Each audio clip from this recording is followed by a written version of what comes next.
аты жөнім Тимур Сапар, мен осы Қызылорда қаласының тумасымын, жасым 20-да. Мен осы Қазпоштаға жақында жұмысқа кірдім.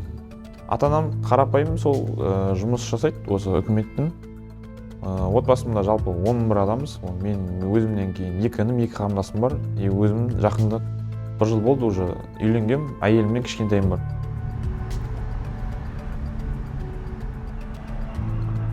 Тағылымдама өтуге дейін жалпы өзім кухняда жұмыс жасадым, кафеде, ресторандарда болсын. Ол кезде енді азына 9-ға жұмыс басталады, кешкі түнгі 11-ге дейін болады да. Ол кезде мен осындай саябақтарда жалпы серуендеу деген нәрсе жоқ. Ол кезде сразу үйге барасың, ұйықтайсың, и то ұйқы қанса деген сияқты да. Ал осы азында қайттан жұмыс, робот сияқты жұмыс жасайсың да ол кезде. Өзің жеке уақытың болмайды өміріңе. Ал осы тағылымдамадан өткеннен кейін жалпы Қазпошта жұмысқа кірдім, содан кейін менде уже жұмыс уақытылы, азына 9-да кешкі 6-да шығамын деген сияқты ше. Сол жұмыстан кейін или сенбі жексенбі күндері демалған кездерде осы саябақтарға келіп тұрамын жалпы.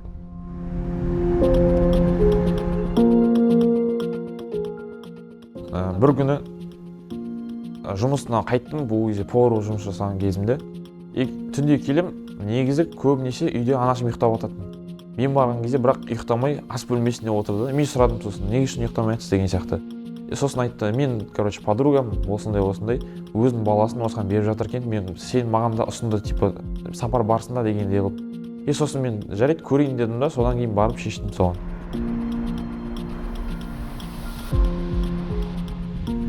Осы тағылымдамадан өткен кезде жалпы өзім стажировка өтіп жүрген кезде жұмысқа Қазпоштаға таңертең барлығынан ерте келіп, мен кешкісін барлығынан кеш қайтатын да, өйткені жауапкершілік бар қанша дегенмен. Маған артылған жұмыс бар, соны 100% орындау керек деген сияқты ше.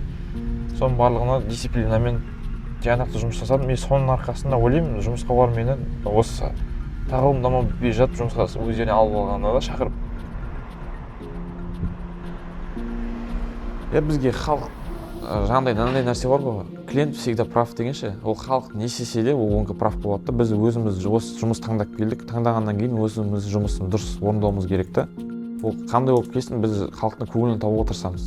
Осы саланы соңына дейін қазып алып, жоғары жақта отырғым келеді ғой, кез келген адам арманы сол ғой.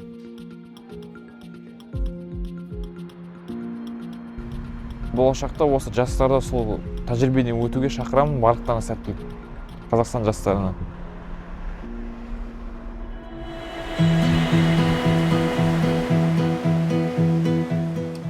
Меня зовут Кристина Клышникова Евгеньевна, и мне 24 года. Я родилась и выросла в Актау, закончила 11 классов и поступила в университет в России. Отучилась на архитектора и вернулась сюда, обратно в Казахстан. Мои родители работают, папа работает плотником, а мама швея.